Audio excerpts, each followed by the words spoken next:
Bon, avant de commencer, je voulais vous montrer le transit de Vénus. Vous savez, vous m'entendez dans le fond? C'est pas trop... Parce que j'ai l'impression que les micros marchent mieux que la dernière fois. Donc on voulait vous montrer le transit de Vénus. Vous savez que nos collègues sont partis à Hawaï. Ils ont eu un meilleur temps que nous ici, bien entendu. Ici, ça n'a pas été extraordinaire. Donc il y a un tout petit film de la NASA qui nous montre le passage de Vénus devant le Soleil dans différentes longueurs d'onde. Et c'est principalement le satellite SDO qui nous donne ces photos. Voilà.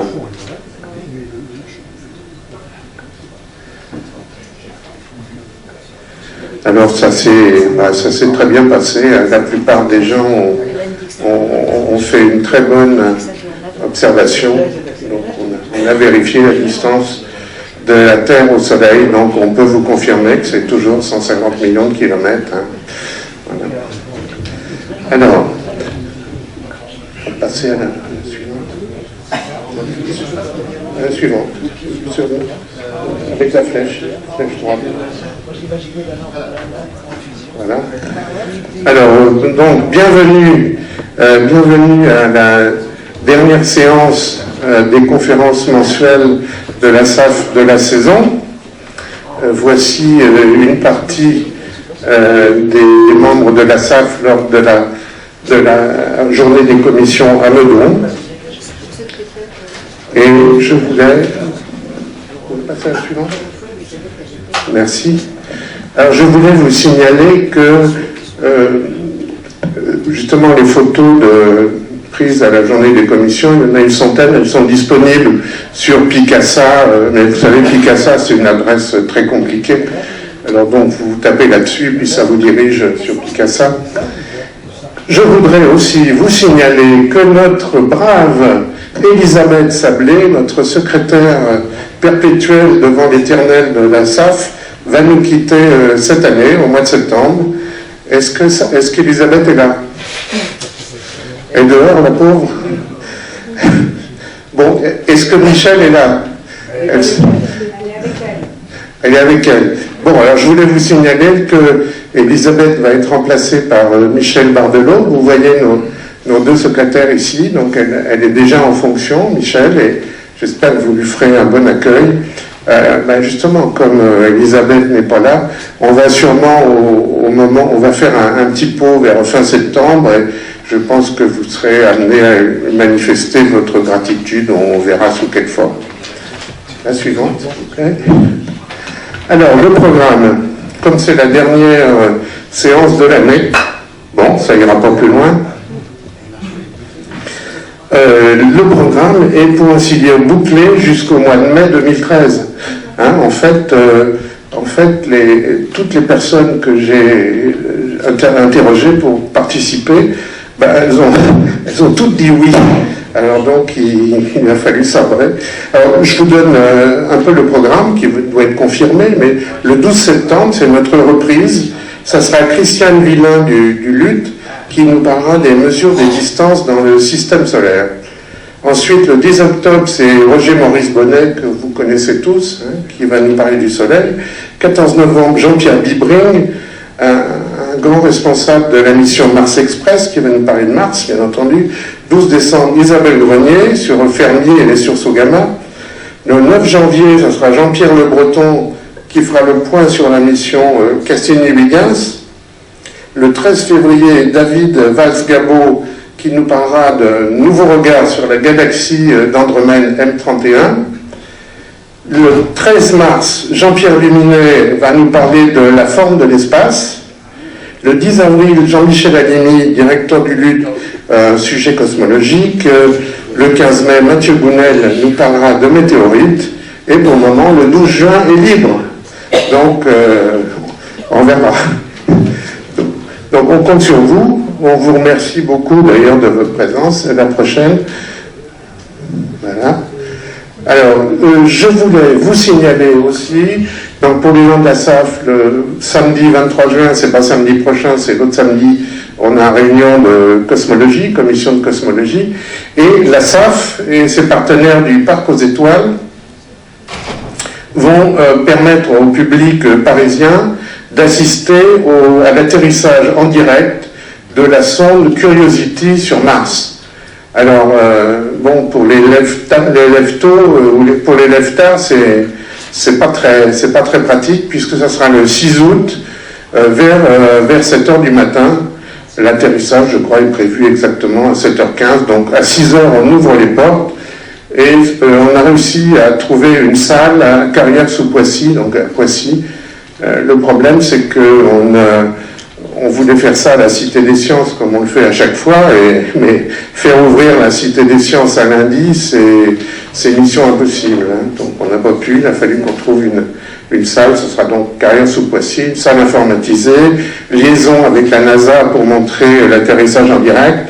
Francis Rocard sera au JPL en Californie et on sera en liaison téléphonique avec lui.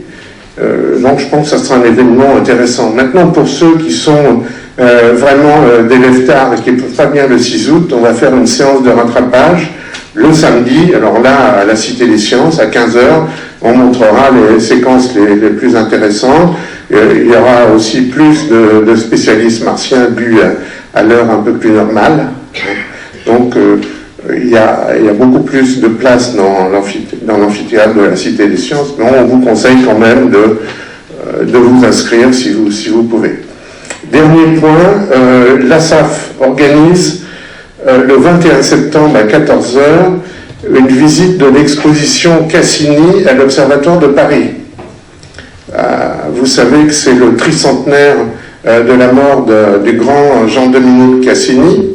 Et à cette occasion, l'Observatoire de Paris montre beaucoup de documents écrits par Cassini, ses instruments, et nous ouvre en fait toute la documentation. C'est très intéressant. Moi, je l'ai vu en avant-première, ça vaut vraiment le coup. Donc, les visites ne se font qu'en groupe. Et j'ai réservé, c'était presque tout plein. Hein, j'ai réservé il y a plusieurs semaines d'ailleurs, pour le 21 septembre. Ceux qui veulent doivent absolument m'envoyer un mail que je vous mette sur la liste parce que c'est limité à 25 à 30 personnes. Voilà, donc ça vous le savez. Donc ça, on en a parlé. Hop. Et voilà, ce soir, on fait une séance un peu spéciale dans le cadre du centenaire de la mort de Henri Poincaré. La SAF a fait venir deux spécialistes des archives Poincaré de Nancy, que je vous présente, monsieur Laurent Rollet. Vous allez me dire que, si je ne me trompe pas, maître de conférence en philosophie et histoire des sciences à l'université de Lorraine, qui donc, je me doute, est à Nancy. Absolument. Et monsieur Philippe Nabonan, c'est l'autre, qui est professeur d'histoire des sciences à la même université de Lorraine. Alors, je ne sais pas trop comment ils vont faire leur présentation ce soir, ça sera aussi une surprise pour moi. Donc, je vais leur laisser la parole et il y aura des sessions de questions après. Voilà. Je vous remercie. Alors, comme d'habitude, cette séance va être filmée en vidéo par notre ami ici et je vous communiquerai, comme à chaque fois, l'adresse où on pourra les trouver. Merci. C'est monsieur Rollet qui commence.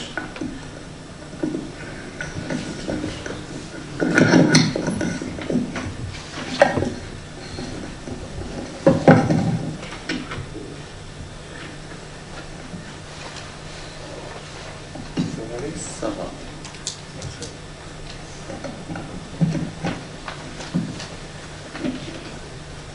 Bien, merci pour cette présentation.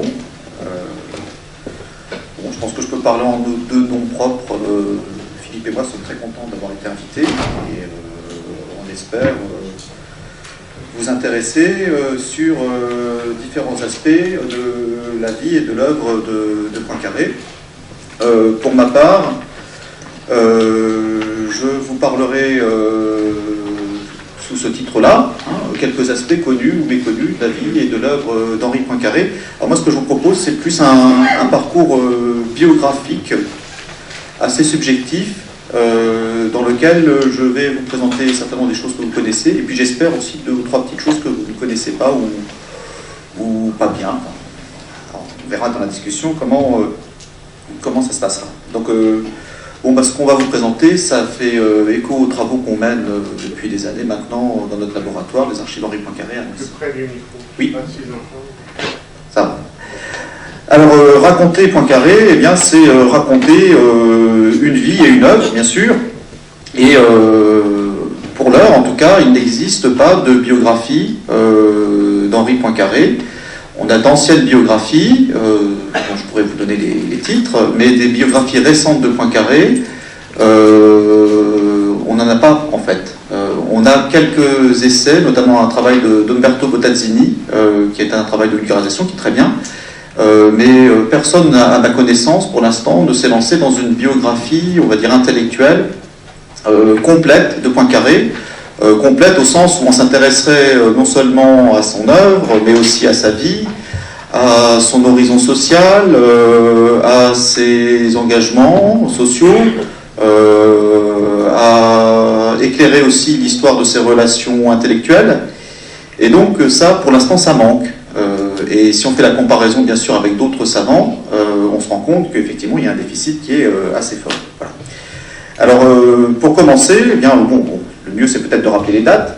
Voilà, Henri Poincaré est né en 1854, il meurt en 1912, de manière tout à fait subite, et la presse de l'époque, bien sûr, ne manque pas de souligner l'ampleur de l'œuvre et bien sûr l'ampleur de la vie de cet homme. Voilà, donc vous voyez le cortège funèbre lors des obsèques en juillet 1912. Alors Poincaré, si on lit la presse à l'époque, on le présente comme un génie solitaire, hein, très souvent, alors avec des déclarations comme celle de ce journaliste du Figaro, hein, à cette époque-là, un petit homme modeste, à la face hirsute, aux bons yeux brûlés de lecture et d'investigation, au front massif, au corps oublié, perdu dans ses palmes vertes et ses plaques d'ordre mises au hasard. Voilà, alors on a toutes les thématiques habituelles du génie, qui, bien sûr, pose question lorsqu'on s'intéresse, d'un point de vue historique, à la vie et à l'œuvre d'un grand homme, hein, malgré tout. Hein. Alors Poincaré, c'est l'un, donc c'est peut-être ce génie-là que vous avez vu, et puis c'est aussi le multiple. Et c'est quelqu'un qui, comme tout homme d'ailleurs, est assez difficile à attraper. Voilà. Alors si on commence à gratter un peu, on va trouver bien sûr l'académicien, l'ingénieur, l'homme de lettres, il a été membre de l'Académie française, on va trouver un philosophe qui a eu une influence très très grande sur la philosophie, notamment des sciences et la philosophie tout court au XXe siècle. On va trouver un intellectuel engagé, d'une certaine manière, dans l'affaire Dreyfus par exemple. On va trouver bien sûr un enseignant, un mathématicien, un pédagogue, un vulgarisateur et bien sûr j'en oublie. Et puis si on s'intéresse à l'homme public, on peut voir que Poincaré, surtout à partir de 1900, est quelqu'un qui est très très populaire. On n'a aucun mal, bien sûr ça demande du travail, à retrouver son nom dans la presse, et on le retrouve même dans des publicités, notamment à gauche là, publicité pour les vins Mariani, qui était un alcool à base de cocaïne, pour lequel il a fait un peu de publicité qui serait manifestement l'ancêtre du Coca-Cola. Hein, voilà, ça n'existe plus à la vente, vous ne pouvez plus en acheter. Et puis à côté, bien sûr, on le retrouve dans les albums de photos de l'époque, et notamment dans ces albums de personnalités des chocolats Guérin-Bouton. Voilà. Alors, bon, pour commencer, moi ce que je vous propose, c'est de parcourir quelques horizons biographiques. Alors des horizons biographiques, un premier horizon, ça serait peut-être Poincaré qui voyage. Poincaré va passer une bonne partie de sa vie à voyager, et d'un point de vue familial, il est né dans une famille où son père était vraiment féru de voyages de toutes sortes. Et Poincaré, là vous le voyez sur un bateau, je crois que c'est en 1905, il part vers les États-Unis, et à ses côtés, alors il faut que je retrouve mon curseur, voilà, donc à droite c'est Poincaré, et à gauche c'est probablement Gaston Darboux, le mathématicien. Alors des horizons biographiques, ça revient par exemple à s'intéresser à sa jeunesse. Voilà.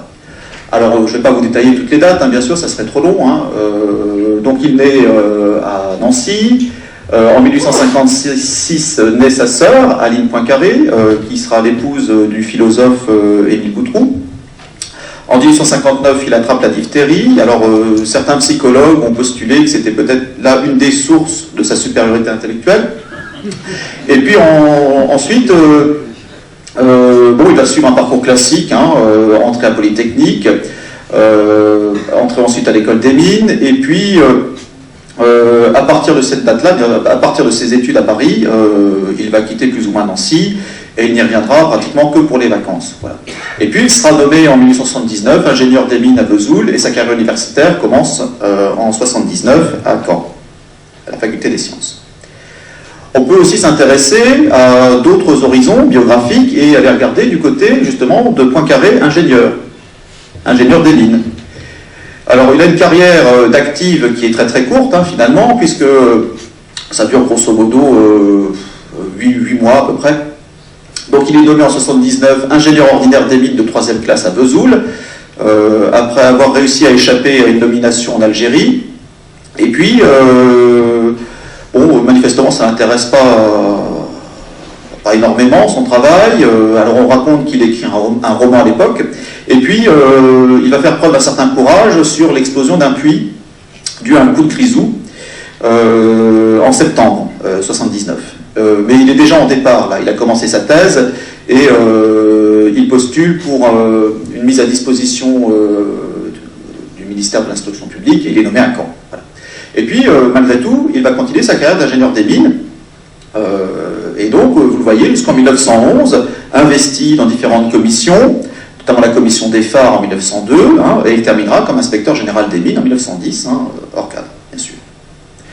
Après, autre temporalité, on peut aller regarder du côté de la carrière, et notamment la carrière universitaire. Alors la carrière universitaire, c'est une carrière qui commence par Caen mais qui ne dure que 2 ans, et puis ensuite, on va le trouver naturellement, quasiment à la Sorbonne, d'abord en analyse, ensuite en mécanique physique expérimentale, ensuite en physique expérimentale et calcul des probabilités, et puis ensuite en astronomie, mathématiques et mécanique céleste à la Sorbonne, toujours à la Sorbonne bien sûr. Voilà. Et puis à côté de ça, comme beaucoup d'universitaires à l'époque, il cumule. Et donc dans le même temps, hein, avec des temporalités diverses, il sera répétiteur d'analyse à l'école polytechnique, professeur d'électricité théorique à l'école professionnelle supérieure des postes et télégraphes, et puis professeur d'astronomie générale à l'école polytechnique. Voilà, alors ça fait déjà des lignes temporelles diverses. Et puis on peut continuer. Si on s'intéresse au début, au pluriel scientifique de Poincaré, puisqu'il commence en fait à écrire un peu avant, voilà, alors je vous ai dit simplement le déluge de publications de l'année 1881, hein, et notamment l'ensemble des travaux qu'il mène sur les fonctions fuchsiennes cette année-là. Voilà, c'est l'année où il est candidat manifestement à Normal Sup et il obtient finalement ce poste à la Sorbonne. Et puis on peut aller regarder des choses peut-être un peu plus anecdotiques, une autre temporalité. Alors la carrière militaire, entre guillemets bien sûr. Poincaré sort bien sûr de l'école polytechnique et vous le savez bien, c'est une école qui est à la fois militaire et civile. Et donc Poincaré va, durant toute sa carrière, en tout cas jusqu'en 1899, faire des périodes militaires hein, et évoluer en grade dans la réserve. Alors les rapports de ses supérieurs, lorsqu'il fait des stages d'1 mois pendant les vacances à l'époque, nous disent que ce capitaine est vraiment pas fait pour la carrière militaire, qu'il a des problèmes de commandement, il ne monte pas très bien à cheval, il n'est pas très bon en gymnastique, donc il est mieux où il est, hein, manifestement. Voilà. Et donc il demande à être rayé des cadres en 1899. Alors c'est anecdotique, en même temps ça ne l'est pas. On est sous la Troisième République, le souvenir de la guerre est très présent, et bien sûr on est dans une société qui est très très militarisée. Et bien sûr Poincaré est très sensible à ça, d'autant plus qu'il a vécu la guerre de 70, et qu'il l'a vécu de l'intérieur, avec un officier allemand qui a occupé la maison de ses parents pendant presque 2 ans. Après, on peut la regarder du côté des académies et sociétés savantes. Alors Poincaré a une carrière très prestigieuse, et donc il a été membre d'une multitude d'académies illustres ou moins illustres, parmi lesquelles bien sûr l'Académie des sciences, l'Académie française, et puis plein d'autres au niveau international.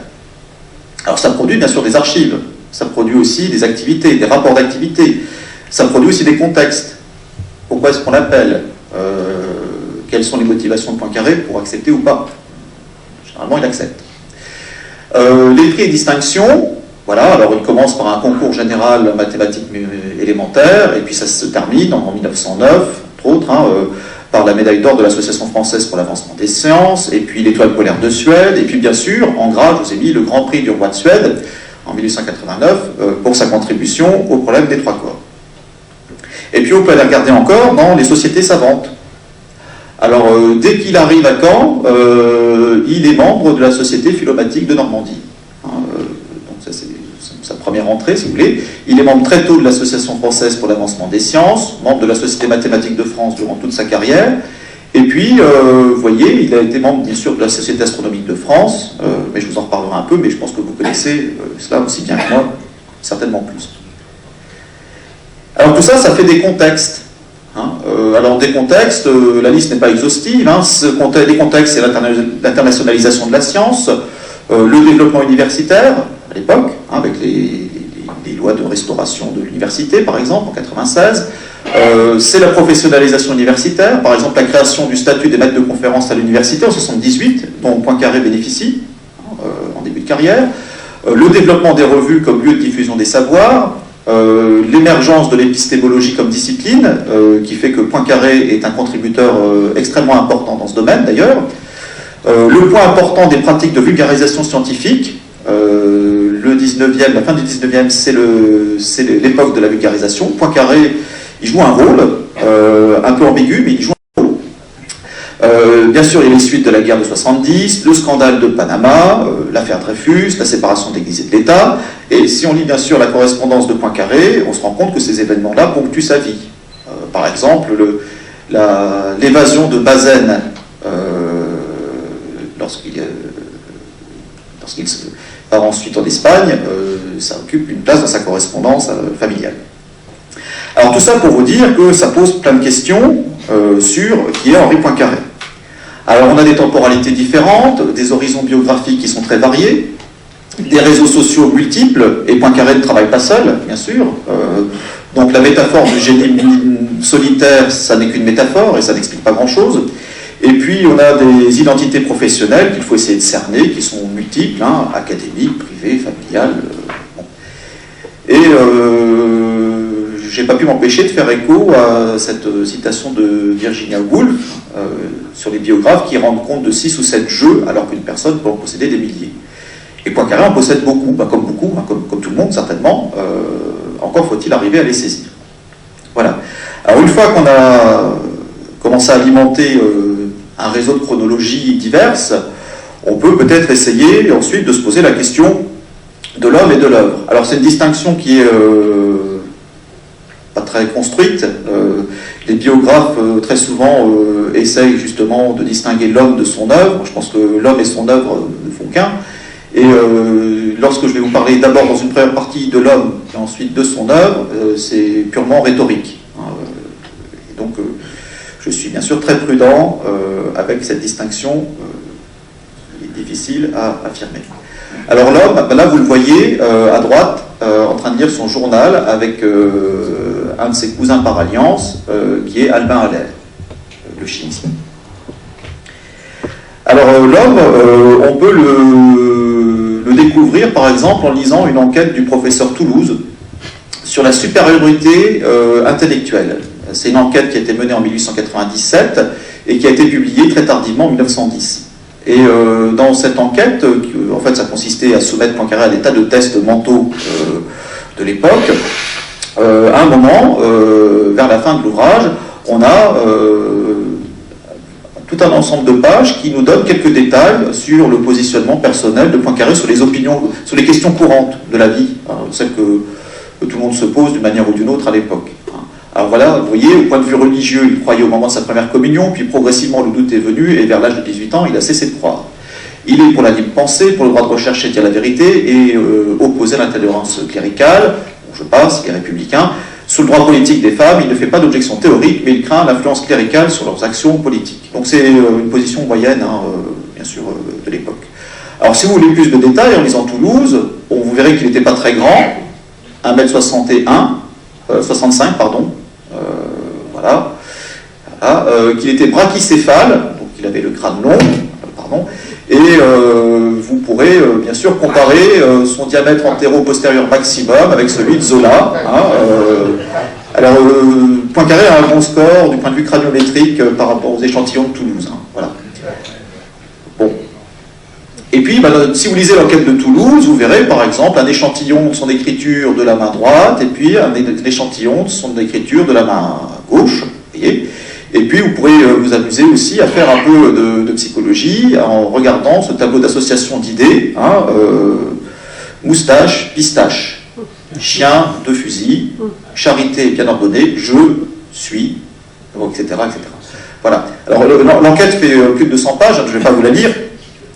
Simplement, elle dit quelque chose aussi sur, bien sûr, la grande popularité de Poincaré en 1897, puisque lorsque Toulouse décide de faire une enquête sur les génies, dans son échantillon, il a Émile Zola, il publie un livre sur Zola, et il a Poincaré. On est en 1897. Bon, pour des raisons que je n'expliquerai pas ici, l'enquête est publiée bien plus tard. Alors, bon, peut-être un peu plus sérieusement, ensuite, si on s'intéresse à l'homme, il faut aller regarder du côté de la famille. Alors, du côté maternel, Poincaré vient d'une famille launois, et qui est issue de la Meuse, c'est une famille de propriétaires terriens, c'est la bourgeoisie locale, bien sûr. Sa mère a été élevée dans une tradition plutôt monarchique, et c'est quelqu'un qui occupe un très très grand rôle dans la vie de son fils. On a une correspondance extrêmement abondante de jeunesse de Poincaré avec sa mère. Et puis, il y a aussi son père, qui est fils de pharmacien, médecin libéral à Nancy, qui est professeur à l'école préparatoire de médecine, qui est élu local, républicain modéré également, qui est membre de l'académie locale nancéenne, et qui va mener des travaux en physiologie animale et humaine, des travaux sur le diabète, qui sera aussi un pionnier de l'hygiène industrielle. Et chez les Poincaré, on reçoit beaucoup les collègues universitaires, et donc la jeunesse de Poincaré est ponctuée par ces réunions-là et par la lecture aussi des travaux de son père, puisque manifestement il faisait de la relecture pour lui. Et puis dans la famille, on peut aussi avoir la fille, donc la sœur de Poincaré. Donc Aline Boutroux, que vous voyez là, qui a rédigé, lorsqu'elle était un peu âgée, ses mémoires de jeunesse, et bon, j'en profite un tout petit peu, c'est gratuit pour moi, et ça fait augmenter mes droits d'auteur, qui ne sont pas très énormes. Je viens d'éditer ses souvenirs de jeunesse chez Hermann, et si vous voulez tout savoir sur la jeunesse de Poincaré à Nancy, je vous conseille de lire, c'est assez intéressant. Moi, je n'ai écrit que la préface, hein, je précise. Et puis, bien sûr, dans la famille Poincaré, on a des cousins. Alors, vous avez Raymond, qui meurt en 1934, et puis vous avez Lucien, qui sera recteur de l'Académie de Paris, notamment, qui meurt en 1920. Et puis la famille, ça n'est pas que ça aussi. Alors, c'est tout un ensemble de parentèles, et notamment sur cette photo, les flèches ne passent pas bien, vous avez Émile Boutroux, Aline, sa sœur, hein, qui épousera Émile Boutroux, qui est un des très très grands philosophes de l'époque, et vous avez bien sûr Henri Poincaré. Mais sur cette photo, vous avez aussi plein d'autres personnes, et notamment toute la branche Allaire. Voilà. Et bon, je ne vais pas vous dresser la généalogie de la famille Poincaré, mais on a un réseau familial qui est extrêmement développé, et un tissu social et même politique qui est non négligeable. Et notamment, si on lit justement les souvenirs d'Aline Boutroux, et si on commence à gratter un tout petit peu ce qu'elle raconte, on se rend compte par exemple que Auguste Daubré, qui sera ministre des Travaux publics notamment, qui sera directeur de l'école des mines, à l'époque où Poincaré y est un cousin éloigné de la famille. Dans le réseau familial, on a le maire de Nancy, qui s'appelle Auguste Bernard. On a un ministre-sénateur, député de la Meuse, Henri Varrois, qui sera aussi ministre des Travaux publics. Jules Devel, toujours un élu de Lorraine. Alfred Rambaud, l'historien, qui est un ami très très proche de la famille et qui est manifestement un soutien très très proche de Poincaré lorsqu'il cherche un poste à Paris. À cette époque, en 1880, Rambaud est le directeur de cabinet de Jules Ferry, au ministère de l'Instruction publique. Et puis, on en a d'autres encore, dont je n'ai pas les photos, notamment Eugène Billy, qui est député et mentor de Raymond Poincaré en politique. Et donc, tous ces réseaux-là fonctionnent dans les débuts de carrière. C'est courant à l'époque de fonctionner comme ça, dans les familles telles que celle de Poincaré, mais on peut justement les expliciter. Voilà. Alors, l'homme, c'est ça. L'homme, bien sûr, c'est pas que ça. L'homme, c'est aussi quelqu'un qui est très très ambitieux, manifestement, qui connaît sa valeur et qui veut exister sur la scène scientifique, et il existe, bien sûr, comme vous le savez. Alors maintenant, l'œuvre. Alors je vais simplement, pour commencer, vous présenter différentes choses concernant ce qu'on pourrait appeler de la bibliométrie. Bon, sans faire d'évaluation, bien sûr. Hein. Alors, on a une œuvre publiée qui est considérable. Désolé pour la petite faute, je viens de la voir. On a 549 publications de son vivant. Alors, ça dépend comment on calcule. Si on calcule avec les rééditions un peu posthumes, on serait plutôt à 676. Dans le lot, on a 466 articles. Et voilà une idée de l'évolution du nombre de publications par an de Poincaré depuis 1874 jusqu'à sa mort, un tout petit peu après. Voilà. Alors il y a un creux que je ne suis pas pour l'instant capable d'expliquer.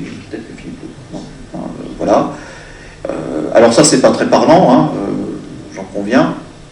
Voilà, alors si on fait une répartition par grand domaine, voilà, alors bien sûr tout dépend comment on fait la distinction entre mathématiques et physique théorique et mathématiques, mais voilà, donc oui, à peu près. Alors ce qui est intéressant notamment, c'est le nombre de publications dans ces deux dernières tranches, sujets divers, problèmes scientifiques généraux. On va mettre bien sûr la philosophie, les discours de circonstances, les nécrologies, et c'est toute une partie de son œuvre qu'il convient de considérer avec intérêt et sérieux, je pense. Maintenant, un petit graphique qui vous donne une idée diachronique de l'évolution de Poincaré dans les différents domaines. Vous voyez, la période d'activité mathématique qui commence, voilà. Ensuite, la mécanique en rouge, la physique, et tout ce qui concerne justement ces sujets divers et problèmes scientifiques généraux, qui sont plutôt représentatifs de la fin de la vie de Poincaré. Donc, grosso modo, hein, ça commence vers 1890, sauf exception, et puis ça prend de l'ampleur à partir de 1900. Voilà. Et puis, si on s'amuse à faire un peu plus de détails, voilà, alors Poincaré, c'est un auteur régulier de la revue de métaphysique et de morale, qui est une des grandes revues de philosophie à l'époque, qui est créée en 1893, j'y reviendrai. Et donc, durant toute sa carrière, Poincaré va écrire 20 articles pour cette revue, et ces articles, si vous avez lu La science et l'hypothèse de la valeur de la science, vous les avez lus. Hein, ce sont des reprises, principalement.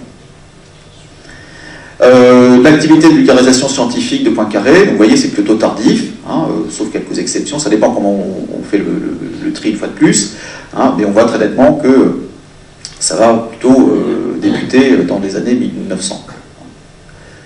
Alors Poincaré, ben, c'est à la fois la mécanique nouvelle, voilà, et c'est aussi des discours sur la liberté du scientifique, les rapports entre science et humanité, la défense du latin, des traités sur l'invention mathématique, sur la création en mathématiques, des choses qui concernent la pédagogie, des choses qui concernent la représentation proportionnelle, voilà, les chances de perdre au jeu, de roulette notamment, voilà. Poincaré, c'est aussi la vulgarisation, alors à différents niveaux. À gauche, vous avez une conférence sur les comètes qu'il donne à la Société scientifique de Bruxelles. C'est de la vulgarisation pour grand public, on va dire. Là, c'est de la vulgarisation plutôt pour les enfants. Poincaré fait aussi la vulgarisation pour scientifiques à travers des revues comme la Revue générale des sciences pures et appliquées. Voilà, alors l'œuvre c'est ça, pour vous en parler encore un peu plus, ce que je vais faire, c'est vous donner quelques dates clés que j'ai choisies de manière pas complètement subjective, pour simplement illustrer la richesse de la vie et de l'œuvre, et aussi la nécessité de ne pas se contenter d'un découpage purement disciplinaire, justement, tel que je l'ai un peu fait malheureusement, hein, entre mathématiques, physique, etc. Et alors j'ai choisi 5 ou 6 dates dans lesquelles je vous propose de regarder un versant qu'on aurait tendance à appeler scientifique, et puis un autre versant, hein, simplement pour voir ce que fait Poincaré la même année, et vous donner une étendue peut-être de son parcours de vie. Alors j'ai choisi la première, c'est 1889. Donc 1889, il remporte le Grand Prix du roi Oscar II de Suède pour sa contribution au problème des 3 corps. Voilà, donc c'est un succès immense. Son nom apparaît de manière régulière dans la presse, bien sûr, donc c'est toute une histoire, bien sûr, du point de vue de l'histoire des sciences. Mais si on regarde en 1889, on va tomber sur ça. 1889, c'est l'année de l'exposition universelle, construction de la Tour Eiffel, et Poincaré organise un congrès international de bibliographie des sciences mathématiques du 16 au 19 juillet, cette année-là. Et ce congrès de bibliographie mathématique, ça va être l'œuvre de toute sa vie.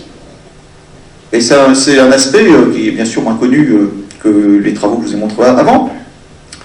À partir de 1889, et c'est un projet qui débute dès 1885, qui est patronné par la Société mathématique de France, dont Poincaré est membre, on a un projet de constitution d'une bibliographie générale de l'ensemble des travaux de mathématiques qui ont été publiés au cours du 19e siècle.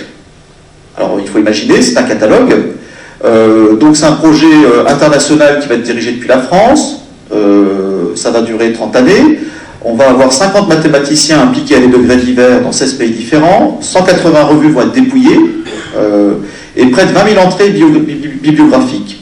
Et Poincaré va s'en occuper jusqu'à sa mort, sachant que la mort de ce répertoire, plus ou moins, c'est grosso modo 1916. Alors concrètement, ça consiste en quoi? Ben voilà le comité d'organisation de ce répertoire. Vous voyez, Poincaré, membre de l'Institut, ingénieur des mines, professeur de la faculté des sciences. Voilà. On va constituer une commission permanente internationale, dont Poincaré sera président, tout le temps. Vous voyez des noms connus, bien sûr. Et puis, ça va produire des fiches. 2000 fiches, de 1893 à 1916, sur lesquelles on va avoir donc des références bibliographiques qui vont être classées par des entrées d'index et donc par une classification que vous voyez là. Donc vous voyez le code O5B, ça correspondrait à la grande classe O avec des sous-sections, et on a tout un index qui permet justement de décoder cette classification et qui permet donc de classer ces fiches. Donc c'est un travail de redécoupage des mathématiques collectives qui permet ensuite, bien sûr, d'organiser la recherche dans ce domaine. Enfin, on suppose que c'est le projet. Manifestement, c'était pas aussi simple que ça. Et puis ça produit des effets dans les revues. Si vous lisez des revues de mathématiques à partir de 1890, en France notamment, vous verrez très souvent dans les tables des matières des codes de ce type-là. Ce sont les codes selon la classification de l'index du répertoire des sciences mathématiques, hein, et donc c'est un des effets directs de cette entreprise de classification. Une deuxième date, 1893. Donc voilà les publications de Poincaré en 1893, moins 2. Les deux qui manquent, ce sont 2 articles publiés dans la revue de Métaphysique et de Morale. Alors un article sur le continu mathématique et un autre article sur le mécanisme et l'expérience. Alors en fait, dans cette période de 1893, on a 2 philosophes très jeunes à l'époque, Elia Lévy et Xavier Léon, qui entreprennent de créer une nouvelle revue de philosophie. À l'époque, la seule revue à peu près existante, il y en a quelques autres, hein, c'est la plus dominante, c'est la revue philosophique de la France et de l'étranger.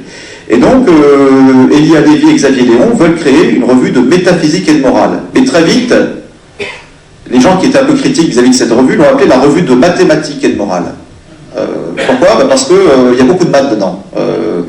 Couturat est un des piliers de cette revue, et puis Poincaré y intervient très très tôt. Tellement tôt qu'il intervient dans le premier numéro.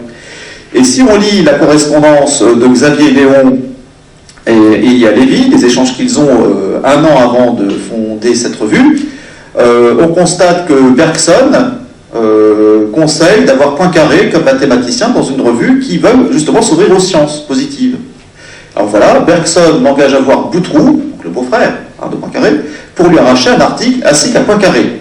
Il voudrait prononcer la revue Les Trois Noms de Ravesson, Boutroux, essentiel, dit-il, comme porte-parole, puisqu'il est notre maître à tous, et il m'a promis d'aller le voir un sujet, Poincaré. Je ne demande pas mieux, mais encore faut-il les avoir. Et en fait, on va obtenir Poincaré, et cette année-là, Poincaré va publier 2 articles, et dans les années suivantes, Poincaré va entretenir une correspondance suivie et des échanges plutôt amicaux avec Xavier Léon, et périodiquement, manifestement, tous les ans, il lui envoyait un article, il y avait des relances, voilà. Et dans cet épisode-là, il y a bien sûr Émile Boutroux. Alors Émile Boutroux, c'est donc le beau-frère de Poincaré, il se marie avec la sœur de Poincaré en 1876, et manifestement, ils vont avoir une amitié très très forte et certainement une influence réciproque.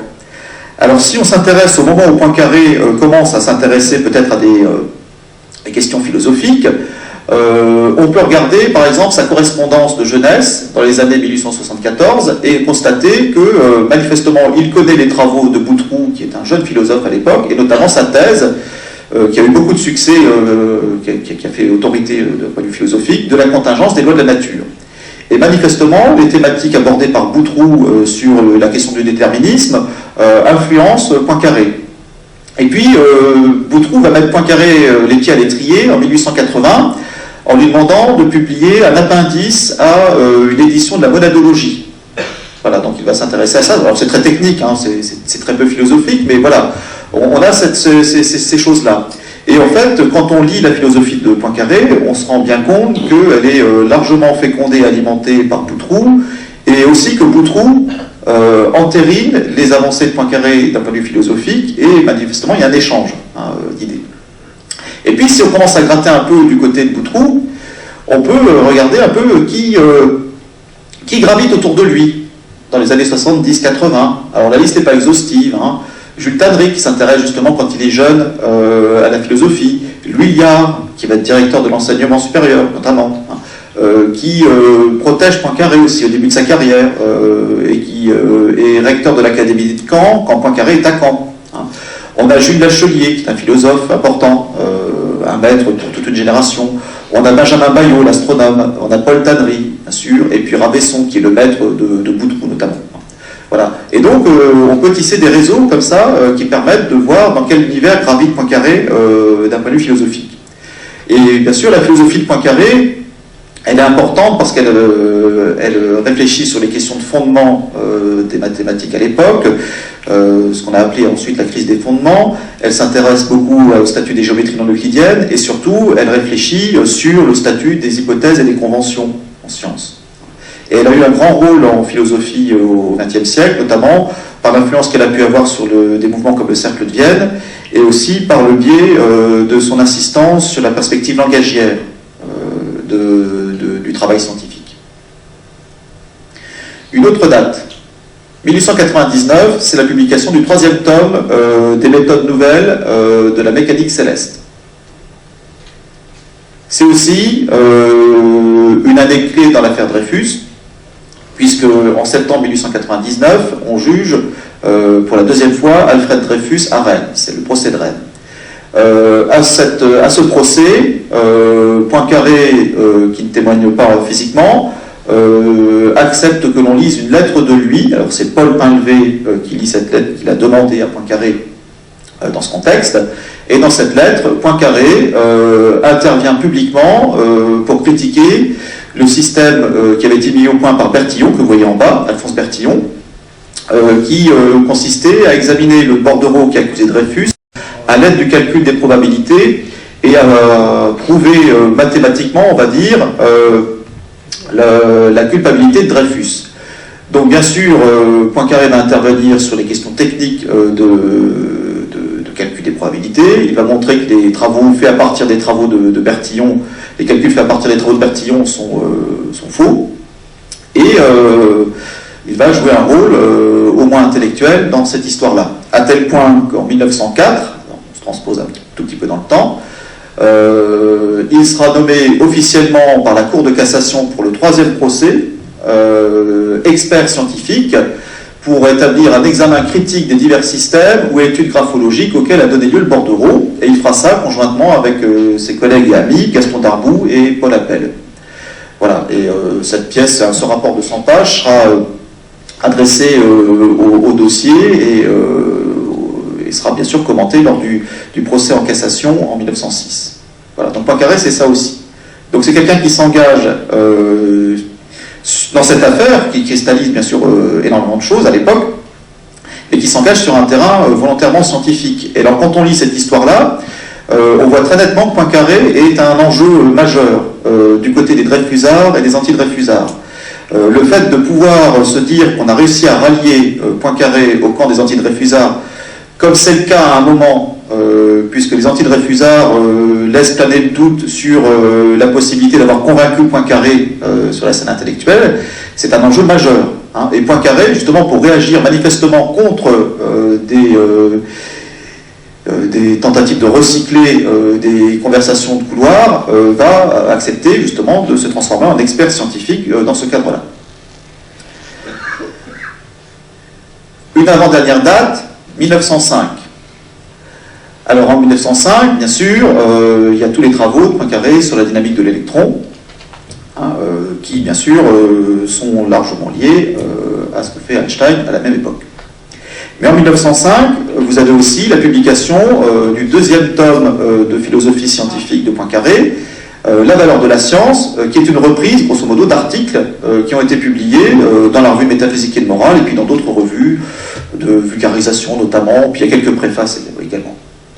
Alors, Henri Poincaré, en fait, a commencé sa collaboration avec Flammarion dans la bibliothèque de philosophie scientifique en 1902, avec la science et l'hypothèse. Et voici une lettre d'Ernest Flammarion, qui date de 1902, au moment où Poincaré est sollicité pour proposer un volume dans le cadre de cette collection qui va être lancée. Donc Poincaré est considéré comme étant la personne qui va attirer les lecteurs dans cette nouvelle collection. Le docteur Gustave Lebon, donc le directeur de la collection, avec le concours duquel je fonde la bibliothèque de philosophie scientifique, me dit que vous voulez bien me donner un volume de 250 à 300 pages dont le titre serait « La science et l'hypothèse ». Voilà, on lui dit qu'il va recevoir 500 francs pour le volume à sa publication, et de fil en aiguille, et d'année en année, Poincaré va publier 3 volumes dans cette bibliothèque de philosophie scientifique. C'est une bibliothèque qui va avoir beaucoup de succès, et Poincaré va avoir beaucoup de succès avec ses ouvrages dans cette bibliothèque. Donc, on va voir La science et l'hypothèse, La valeur de la science en 1902, Science et méthode en 1908, et Dernière pensée en 1913, donc un ouvrage posthume. Et les ouvrages de Poincaré sont des best-sellers, alors il aurait fallu des guillemets quand même. Les chiffres de vente en 1925, on avait 40 000 exemplaires vendus de La science et l'hypothèse, 32 000 La valeur de la science, 22 000, etc. Et puis surtout, si on fait des estimations un peu à la louche hein, des ventes de La science et l'hypothèse, on avait 12 réimpressions de cet ouvrage en 1914, 20 900 copies vendues, et je m'étais amusé il y a quelques années à faire un petit calcul simplement à partir des contrats de publication.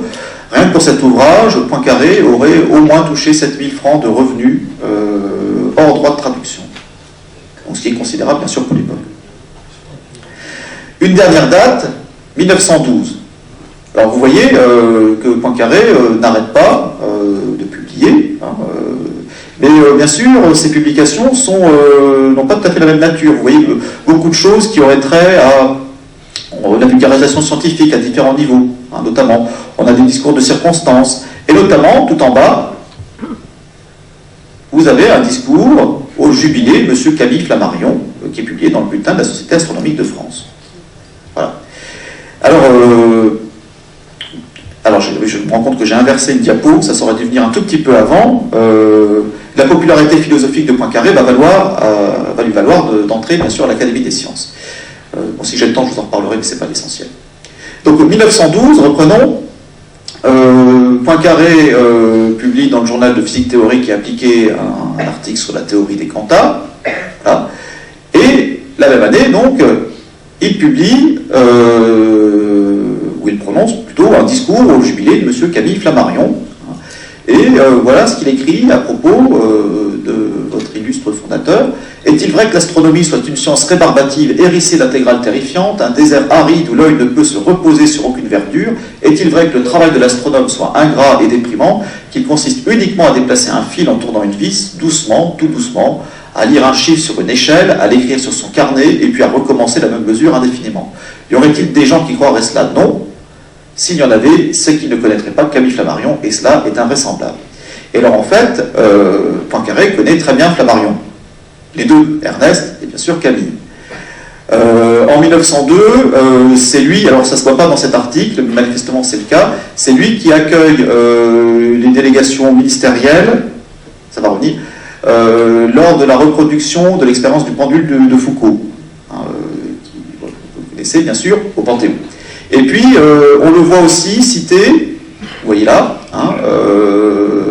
comme participant à la grande fête du soleil qui a lieu sur la tour Eiffel,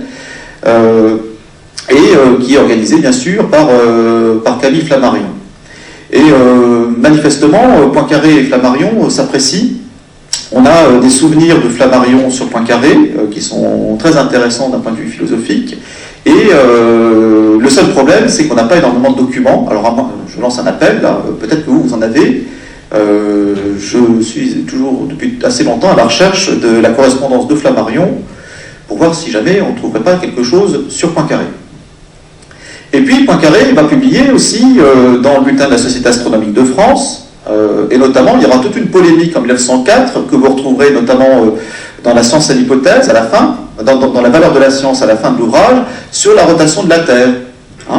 Et donc en 1904, il y a une controverse qui a pris tellement d'importance sur la scène intellectuelle en France, sur un Poincaré qui aurait nié la réalité de la rotation de la Terre en se basant sur une déclaration faite à la Société française de philosophie sur le rôle des hypothèses en astronomie, que Poincaré se sent obligé de demander un démenti officiel dans le bulletin de la SAF. Et donc, voilà, ça commence en bas.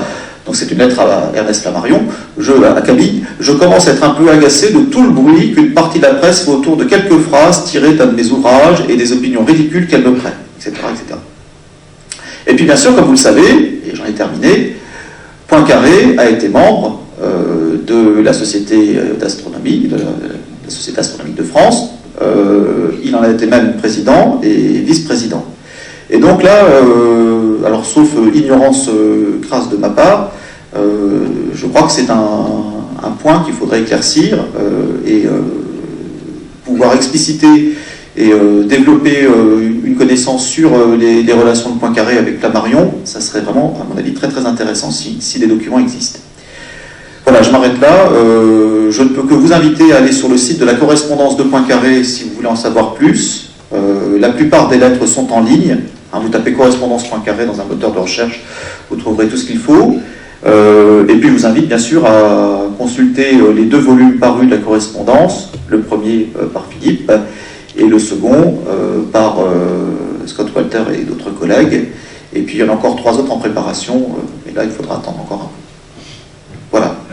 Je vous remercie de votre attention.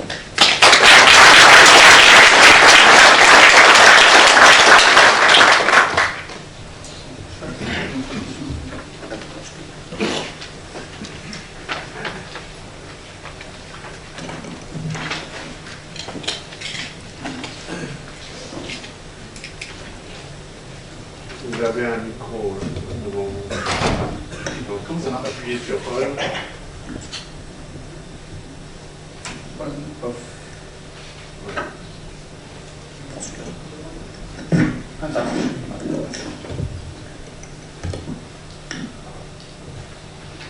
Donc, moi j'avais. On n'entend pas. Marche pas. Ah, il marche pas.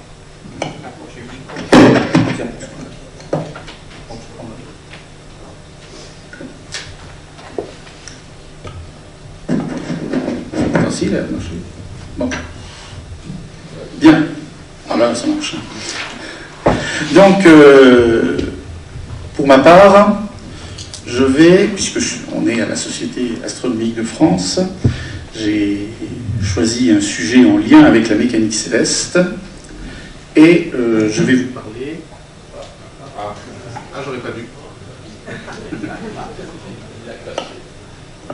Voilà, j'ai simplement vu. Voilà. De l'entrée de Poincaré en mécanique céleste. Alors, deux visions de la mécanique céleste de Poincaré assez tôt, en 1884. Pour la première fois, il rédige, il fait le résumé de ses travaux. C'est un exercice obligé quand on candidate à l'Académie des sciences. Donc en 1884, pour mémoire, il a 30 ans. Et il a commencé à réellement publier régulièrement, à faire œuvre de chercheur dans les années 80. La mécanique céleste n'apparaît pas en tant que domaine abordé par Poincaré en 84, simplement, du moins explicitement, c'est sous le couvert d'application des notions précédentes, les notions précédentes étant l'analyse qualitative des équations différentielles, et Poincaré cite quelques notes que l'on va retrouver publiées à l'Académie des sciences, au compte rendu de l'Académie des sciences, et les résultats qu'il propose, c'est étude de certaines solutions particulières du problème des trois corps, ce sont les solutions périodiques, l'examen critique des démonstrations de la stabilité du système solaire, ça sera le travail tout au long pendant une bonne partie de la carrière de Poincaré. Poincaré va s'intéresser à des questions de stabilité, et donc en particulier participer à la définition de ce que c'est que la stabilité, et en mécanique céleste, c'est lié obligatoirement dans l'imaginaire populaire à la stabilité du système solaire. Et le troisième point qu'il considère comme étant des applications de ses travaux à la mécanique céleste, c'est d'étudier l'intégration des équations différentielles par des séries, et en particulier d'interroger la convergence des séries utilisées par les astronomes. Voilà ce qu'il nous dit. Et en particulier, donc juste pour revenir, et il centre son travail, comme vous pouvez le voir ou ne pas le voir. J'aurais dû finalement recopier. Je trouvais que ça faisait chic de prendre des papiers, là, mais bon. Ah bah oui, je peux quand même faire ça plus grand, oui. Contrôler. Ouais. Si c'est un peu mieux, peut-être, je ne sais pas.